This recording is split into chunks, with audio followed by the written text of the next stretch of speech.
তুমি কিছুতেই বুঝছো না, খরচ বাড়ছে, আয়না বাড়লে চলবে কি করে? এসে আমাকে যেতেই হবে। সব বুঝেছি, সব বুঝেছি। আপনার আমাকে অসহ্য লাগছে, তাই আপনি বিদেশে যাচ্ছেন, তাই তো? তুমি আমায় ভুল বুঝছো, রাজ্য চালাতে অর্থের প্রয়োজন আছে। কেন এতদিন রাজ্য বুঝি চলছিল না? এতদিন যেভাবে চলছিল সেভাবেই চলবে। সময় পাল্টাচ্ছে, এখন শুধু সিংহাসনে বসে থাকলেই চলে না, দেশ বিদেশ ঘুরে দেখতে হবে কিভাবে রাজ্যের উন্নতি হয়, লাভ হয়, সেই নিয়ে নতুন করে ভাবতে হবে। তার মানে আপনি ঠিক করে নিয়েছেন আপনি যাবেন, তাই তো? হ্যাঁ। আর যতদিন আপনি না থাকবেন এখানে কি হবে ভেবে দেখেছেন মহারাজ? কে সামলাবে সব?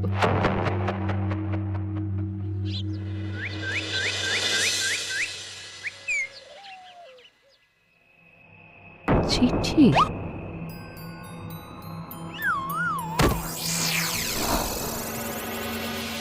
আমি অনেক ভেবে দেখলাম, আসলে এসব সিংহাসন, ক্ষমতা, প্রতিপত্তি অর্জন করা আর রক্ষা করার জটিলতার চেয়ে বাকি জীবনটা শান্তির সাথে বনে কাটিয়ে দেওয়াই ভালো।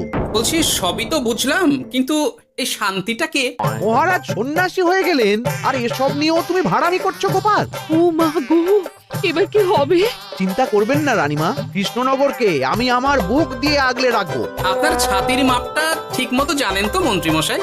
মানে ওই গোটা কৃষ্ণনগরকে কি আপনি আপনার বুকের মধ্যে আগলে রাখতে পারবেন? গোপাল, মার্জনা করবেন মন্ত্রী মশাই। আমি বলছিলাম কি, ওইসব আগলে টাগলে রাখার আগে ওই ভালো করে খুঁজে দেখুন সব। মানে কি বলতে চাইছো কি তুমি? মহারাজকে খুঁজে বার করুন মন্ত্রী মশাই, লোক পাঠান, তিনি হয়তো এখনো বেশি দূর যেতে পারেননি। এটা কিন্তু ঠিক বলেছে গোপাল, তাকে একবার যদি খুঁজে পাই আমরা। আপনি চিন্তা করবেন না রানীমা, আমি এক্ষুনি লোক পাঠাচ্ছি। আর গোপাল, রানীমাকে বিশ্রাম নিতে দাও, যাও এখন, যত সব।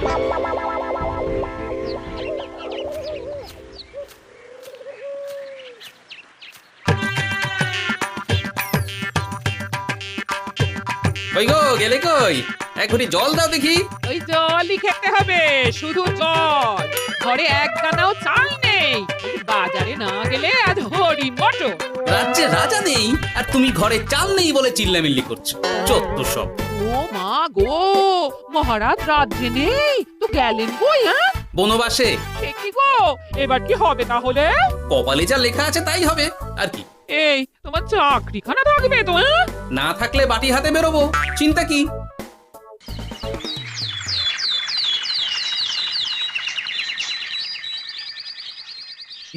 মহারাজ যখন নেই তখন আমি যখন এ রাজ্যের মহামন্ত্রী, তখন আমি। এত মানে করার কি আছে মন্ত্রী মশাই? মহারাজ নেই তো কি হয়েছে, রানীমা তো আছেন। আমরা তার কথা মতোই চলবো। একদম কথা বলেছে। হ্যাঁ, আমিও তো তাই বলছিলাম, মহারাজ যখন নেই তখন রানীমার নির্দেশ মতোই তো আমাদের সামলাতে হবে সব। কতদিন আর আগলাবে গোপাল? আজ নয় কাল এই শর্মাকেই বসতে হবে এই সিংহাসনে। যতদিন পারি ততদিন তো চেষ্টা করতেই হবে মন্ত্রী মশাই। আপনি যদি চলেন ডালে ডালে, আমি চলি পাতায় পাতায়।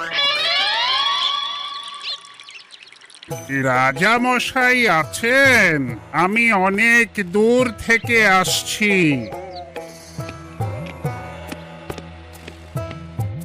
মন্ত্রীমশাই, একজন সাধু এসেছেন রাজামশাইয়ের সঙ্গে দেখা করতে, বলছেন অনেক দূর থেকে এসেছেন। জানো না মহারাজ এখন নেই?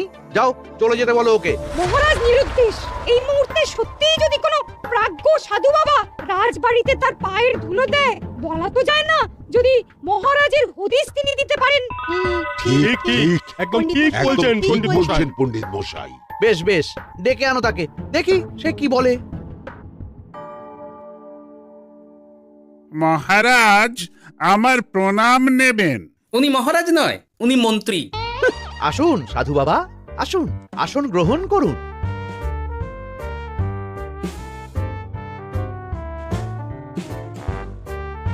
এ কি করলেন সাধু বাবা? এটা তো মহারাজের সিংহাসন, আপনার জন্য আমি অন্য আসনের ব্যবস্থা করে দিচ্ছি, আপনি বরং সেখানে বসুন। রাজাই যখন নেই তখন তাঁর সিংহাসনে বসতে ক্ষতি কি? আপনি কি করে জানলেন মহারাজ নেই? বুঝলে না, সাধু বাবা যে অন্তর্যামী গোপাল। এবার কি হবে? উনি যদি বলে দেন মহারাজ কোথায় আছেন, তাহলে তো আমার আর বাবা পণ্ডিত মশাই, আগেই ওরকম হামলে পড়বেন না। আচ্ছা, আপনি যদি অন্তর্যামী হন, বলুন তো আমাদের রাজামশাই কোথায় গেছেন? জবর জটা কালো চুলে দেনামা অতীত বলেন। বুম! মহারাজ বনবাসে গেছেন। এটা যখন বলেছেন সাধু বাবা, তাহলে মহারাজ এখন কোথায় আছেন সেটাও নিশ্চয়ই আপনি বলে দিতে পারবেন। গোপাল, সব বিষয়ে নাক গলিও না তো তুমি। ঠিক ঠিক আছে, রাজা মশাইকে নিয়ে চিন্তা হওয়া তো খুবই স্বাভাবিক, কিন্তু গোপাল, রাজা মশাই বনবাসে গেছেন, তাকে আর সংসার মায়ায় বাঁধা ঠিক কাজ হবে না। এ আপনি কি বলছেন সাধু বাবা? মহারাজ না থাকলে রাজ্য চলবে কেমন করে? নতুন রাজা নির্বাচন করতে হবে। এই তো খেলা জমে গেছে, একে দিয়েই কাজ হবে মনে হচ্ছে। সাধু বাবা, এসব নিয়ে নয় পরে আলোচনা করা যাবে। এই কে আছো? সাধু বাবার পা ধুইয়ে দাও ভালো করে। না, বিষয়টা ঠিক সুবিধের মনে হচ্ছে না। আহা মন্ত্রী, করেছ কি? আমি সাধু মানুষ, এত খেতে পারি কি? ও বললে হবে না সাধু বাবা, আপনার জন্য নিজে দাঁড়িয়ে থেকে মহারাজের খাস হালুই করকে দিয়ে রাঁধিয়েছি সব। দেখুন না একটু, অমৃত অমৃত। বেশ বেশ, এত করে বলছো যখন, বাহ বাহ, চমৎকার চমৎকার। আমি জানি তো যে এমন খাবার আপনি আগে কখনো খাননি। তা বটে বটে, ভেবেছিলাম কটা দিন বিশ্রাম নিয়ে চলে যাব। এখন দেখছি যা আদর আতিথেয়তা শুরু করেছো তোমরা, তাতে তো মাস কয়েক কাটিয়ে না গেলে আমারই লোকসান হবে। থাকুন না, থাকুন, যত্ন নেবেন। বলবেন এই রাজ্যের রাজা হওয়ার ক্ষমতা একমাত্র আমার মধ্যেই আছে, ব্যাস। সবাই মানতে বাধ্য। তারপর আমার একটা হিল্লে হয়ে গেলে আপনারটার ব্যবস্থাও আমি করে দেব, বুঝলেন? বুঝলাম, একেবারে জলের মতো পরিষ্কার। ব্যাস, কালই তাহলে কাজ শুরু করে দিন, বেশি দেরি করে তো লাভ নেই। বলা তো যায় না, মহারাজের যদি রানীমার জন্য মন কেমন করে, রাজ্যে ফিরে আসে, ওসব হওয়ার আগেই সেরে ফেলতে হবে সব কাজ। রাজা হওয়ার খুব তাড়া দেখছি তোমার মন্ত্রী। ওপরে ওঠার ইচ্ছা কার না থাকে বলুন তো সাধু বাবা? আর মাত্র কটা দিনের অপেক্ষা, ব্যাস। তারপরেই এই সিংহাসনের মালিক হব আমি, কৃষ্ণনগরের নতুন রাজা হব আমি। সমস্ত ধন দৌলত থাকবে আমার এই হাতের মুঠোয়। কি অত ভাবছেন মন্ত্রী মশাই একা একা? মানে কি ভাবছি তার কৈফিয়ত তো তোমায় দিতে হবে। হিমা, ছি ছি ছি, আপনি কেন কৈফিয়ত দেবেন? আপনার মুখ দেখলেই তো বোঝা যাচ্ছে যে আপনি কি ভাবছেন। তাই বুঝি? তা বলো দেখি কি ভাবছি আমি। আপনি ভাবছেন ওই কৃষ্ণনগরের সিংহাসনের কথা। শুনে ফেললো নাকি সব? আপনি ভাবছেন আমাদের মহারাজের কথা, তাকে কিভাবে ফিরিয়ে আনা যায় সেই কথা, তাই না? মহারাজকে যে আর ফিরিয়ে আনা যাবে না, সে কথা তো আগেই বলেছি। তাই যদি হয় সাধু বাবা, আপনি এর একটা কিছু বিহিত করুন, না হলে রাজা ছাড়া রাজ্য। ঠিক বলেছ, রাজা রাজ্য, নুন ছাড়া তরকারি, আলো ছাড়া দিন, জল ছাড়া জীবনের মতো। তাই যত দ্রুত সম্ভব নতুন রাজা নিয়োগ করা দরকার। কিন্তু এ বিষয়ে সিদ্ধান্ত নেওয়ার আগে রানীমার সাথে কথা বলা জরুরি। তার চেয়েও জরুরি একটা কাজ আগে করা দরকার। কিসের কথা বলছেন মন্ত্রী মশাই? গোপালের বহিষ্কার।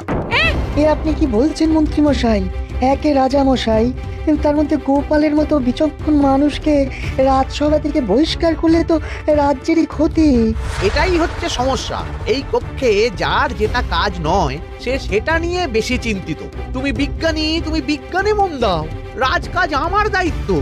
তাহলে এরকম সিদ্ধান্ত নেওয়ার আগে সবার সাথে আলোচনা করা দরকার। কোনো দরকার নেই, আমি যা বলেছি তাই হবে। রাজ্যের ব্যয়ভার বাড়ছে, এই মুহূর্তে কোনো ভাঁড়কে অযথা বেতন দিয়ে পোষার কোনো মানে হয় না। তাই গোপালেরও কাল থেকে রাজসভায় আসার কোনো দরকার নেই।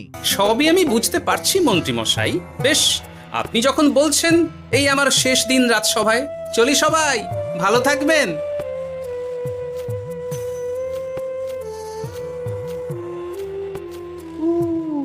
এত সহজে যে বেটা মাঠের বাইরে চলে যাবে বুঝতেই পারিনি আগে। এবার আমার আর সিংহাসনের মাঝে নেই কোনো বাধা, নেই কোনো কাটা। তুমি চিন্তা করো না, আমি নিজে মন্ত্রীর সাথে কথা বলবো। না না রানীমা, সেসবের দরকার নেই। মহারাজ ছাড়া রাজবাড়ি শূন্য শূন্য লাগে, আমারও মন লাগছে না এখানে। বেশ, যা ভালো বোঝো তাই করো, তবে ডাকলে এসো কিন্তু। হ্যাঁ রানীমা, নিশ্চয়ই আসবো। এখন আমি চলি। যাক, এই কদিনে মাথাটা খেলানোর সময় পাওয়া যাবে একটু, না হলে কেমন যেন গুলিয়ে যাচ্ছে সব। কি যে বলো গোপাল দাদা, এই শেষ দুটো শাকের আটি নিয়েও দরদাম করবে তুমি? ওরে, আমি বেকার মানুষ, দরদাম না করে উপায় আছে আমার? হ্যাঁ শোনো শোনো শোনো, মহারাজ কৃষ্ণচন্দ্রের অবর্তমানে কৃষ্ণনগরে নতুন রাজা হিসেবে নির্বাচিত হবেন রাজ্যের মহামন্ত্রী। সেই শুভানুষ্ঠানে রাজবাড়িতে আমন্ত্রণ রইল। এসব কি হচ্ছে বলো তো গোপাল দাদা? ভেতরের খবর আছে নাকি কিছু? না গো ভাই, তুমিও যা জানো আমিও ততটুকুই জানি। ও গোপাল দাদা, ব্যাপার কি? এ সময় এখানে কি চাই? রানীমার জরুরি তলব, এখনই ওই রাজবাড়ি যেতে হবে তোমাকে। কিন্তু আমার যে বাজার হয়নি এখনো। আরে ওসব বাজার টাজার পরে হবে, তুমি এখন আমার সাথে চলো তো। মন্ত্রীকে আমি বিশ্বাস করেছিলাম, ও যে এইভাবে বিশ্বাসের সুযোগ নেবে আমি একদম বুঝতে পারিনি। আমাদের এক্ষুনি অন্যান্য সভাসদদের সাথে কথা বলা দরকার রানীমা। কারোর সাথে কথা বলার দরকার নেই রানীমা, আমি নিজেই চলে এসেছি আপনার সাথে কথা বলতে। এখানে কি জন্য এসেছো গোপাল? রানীমার কান ভাঙাতে? বাহ, আপনি সবার মাথা মুড়িয়ে সিংহাসন কবজা করতে পারেন, আর আমি রানীমাকে সেই সত্যি কথা জানাতে পারি না? চুপ, ভুলে যেও না আমি কৃষ্ণনগরের হবু রাজা। মুখ সামলে কথা বলবে আমার সাথে। এসব কি হচ্ছে মন্ত্রী মশাই? রাজা মশাই নেই, সেই সুবাদে এ কি শুরু করেছেন আপনি? আমায় আপনি ভুল বুঝবেন না রানীমা, আমার হয়ে যা বলার সাধু বাবাই আপনাকে বুঝিয়ে বলবে সব। উনি আর কি বোঝাবেন? কতদিন এসেছেন উনি, কি জানেন এই রাজ্যের বিষয়ে? সাধনা মা, সবই সাধনা। সাধনার জোর থাকলে সবকিছুই জানা যায়, ভূত ভবিষ্যৎ অতীত সব। সেই জোর থেকেই বলছি মা, মন্ত্রীর কপালে আমি জ্যোতি দেখতে পাচ্ছি। মন্ত্রী যদি রাজ্যের রাজা হয়, এ রাজ্যের উন্নতি কেউ ঠেকিয়ে রাখতে পারবে না। আপনাদের একটা কথাও বিশ্বাস করি না আমি, এসব আপনাদের ষড়যন্ত্র। এ আপনি ভুল করছেন রানীমা। যা হোক, যে কথা আমি বলতে এসেছি, রাজা যখন আমি হচ্ছি তখন তো আমাকে এই প্রাসাদেই থাকতে হবে, ফলে আমার স্ত্রীকেও এখানে এসেই থাকতে হবে। সে তো আর একা থাকতে পারবে না, তাই আপনি যদি এই ঘরটা ছেড়ে দিতেন। কিন্তু মন্ত্রী মশাই, তুমি কি বলছো মন্ত্রী? এখানে না থাকলে রানীমা থাকবেন কোথায়? আর আমি তো এমন কোনো বিধান দিইনি যে রানীমাকে অন্যত্র পাঠাতে হবে। সবকিছুর জন্য তো আপনার বিধান দরকার নেই সাধু বাবা, এ আমার নিজের বিধান।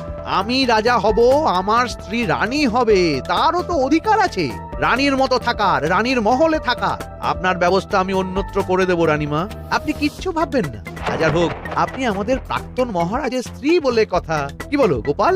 আমার মনটা আসলে অনেক অনেক বড়, তোমরা খালি দেখতে পাও না সেটা। কাজটা কি আপনি ঠিক করলেন মন্ত্রী মশাই? শোনো গোপাল, আমাকে ঠিক ভুল বোঝাতে এসো না তুমি, বরং কাল সময় মতো চলে এসো। কৃষ্ণনগরের নতুন রাজার রাজ্যাভিষেকের জন্য মহাভোজের আয়োজন হবে। যতদিন পাচ্ছ খেয়ে নাও পেট ভরে।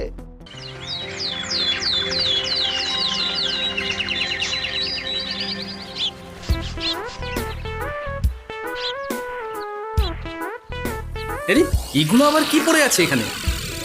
কি, কিন্তু মহারাজের পোশাক, এখানে এসব কি করে এলো? তাহলে কি মহারাজ? না না না, হিসেবটা কেমন যেন ওলট পালট হয়ে যাচ্ছে।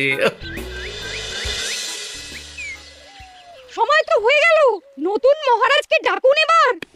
এসে গেছি, এসে গেছি। আসুন মন্ত্রী মশাই আসুন, মুকুট নিয়ে দাঁড়িয়ে আছি আপনার মাথায় পরাবো বলে। সাধু বাবা, এবার মহারাজ বলা অভ্যাস করুন। মহারাজ। মহারাজের হদিশ পাওয়া গেছে মন্ত্রী মশাই, মহারাজের হদিশ পাওয়া গেছে। এই কি স্বপ্ন কথা? মহারাজের হদিশ পাওয়া গেছে মানে কোথায় মহারাজ? না না, মহারাজ না, মহারাজের পোশাক পরে আছে পুকুরের ধারে। আমার মনে হয় তিনি ওই পুকুরে ডুব দিয়ে নিরুদ্দেশ হয়ে গেছেন। ও তাই বলো? তা বেশ তো, প্রাক্তন রাজার জন্য না হয় কিছুক্ষণ নীরবতা পালন করে নেব আমরা, ব্যাস। আপনি কি বলছেন মন্ত্রী মশাই? মহারাজ সত্যি ওই পুকুরে ডুব দিয়েছেন কিনা সেটা তো তুলিয়ে দেখা দরকার একবার। সেসব হবে আমি রাজা হওয়ার পর। নিন সাধু বাবা, মুকুট পরান। কিন্তু মন্ত্রী মশাই, আরো একটা দুঃসংবাদ আছে যে। ও আবার কিসের দুঃসংবাদ? মহারাজ যে পুকুরে ডুব দিয়েছেন সেই কথা বলতেই রানীমা অজ্ঞান হয়ে গেছে। তুমি যে কি করো না গোপাল, শুভ সময়ে অশুভ একটা সংবাদ দিয়ে দিলে তো সব বরবাদ করে। এই ক্যাচো, গ্রেফতার করো গোপালকে। তার আগে তোমায় গ্রেপ্তার করা হবে। এত বড় সাহস তোমার? হবু রাজাকে গ্রেফতার করার কথা বলো তুমি? আজ তোমার একদিন কি আমার একদিন? কিসের হবু রাজা? আমি কৃষ্ণনগরের আসল রাজা। হ্যাঁ, আমি। কি মহারাজ, আপনি? হ্যাঁ, আমি অনেক দিন ধরে তো তোমার বাড়বাড়ন্ত দেখলাম, আজকে খেলা শেষ। কিন্তু গোপাল, রানী কোথায়? কেমন আছে সে? এক্ষুনি তার কাছে আমাকে নিয়ে চলো। রানীমা ভালোই আছে মহারাজ, কিচ্ছু হয়নি তার। কিন্তু তুমি যে বললে রানী অজ্ঞান হয়ে গেছে। এটুকু মিছে কথা না বললে যে আপনার লুকোচুরি খেলাটা এত সহজে শেষ হতো না মহারাজ। লুকোচুরি বটে, কিন্তু তুমি বুঝলে কি করে এত সব? প্রথম সন্দেহটা হলো যখন রানীমাকে অন্যত্র রাখার কথা বলতেই আপনি বিচলিত হয়ে উঠলেন তখন। তারপর পুকুর পাড়ে আপনার পোশাক, ব্যাস এটুকুই, আর কিছু নয়। আর প্রথম দিন রাজসভায় এসেই সোজা সিংহাসনে চড়ে বসা, ব্যাস। একে একে 2 আর 2 এ 2 4 করে ফেললাম। তারপর মনে হলো রানীমার প্রতি টান ফিরিয়ে আনতে পারে আপনাকে আপনার আসল রূপে, তাই এই। তোমার তুলনা নেই। কিন্তু মহারাজ, আপনি কেন এই ছদ্মবেশ নিয়েছিলেন তার আসল উদ্দেশ্যটা কিন্তু এখনো আমার কাছে পরিষ্কার হয়নি পুরোটা। আসলে আমি পরীক্ষা করছিলাম, বুঝলে? কিসের পরীক্ষা মহারাজ? যে আমার অনুপস্থিতিতে কে এই রাজ্য চালাবে তার পরীক্ষা। এবং আমি ঠিক করেছি যে কদিন ব্যবসার কাজে আমি বাইরে থাকবো ততদিন রানীর পরামর্শ মতো সমস্ত কিছু সামলাবে গোপাল।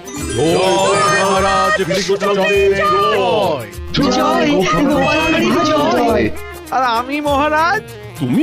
তুমি থাকবে পেয়াদা। কি শুধু জল আর ভাত? আগেই বলেছিলাম বেশি বেরো না, রাজা হবেন। এখন খাও জল ভাত খাও। চেষ্টায় তুমিও আমাকে ভুল বুঝলে গিন্নি।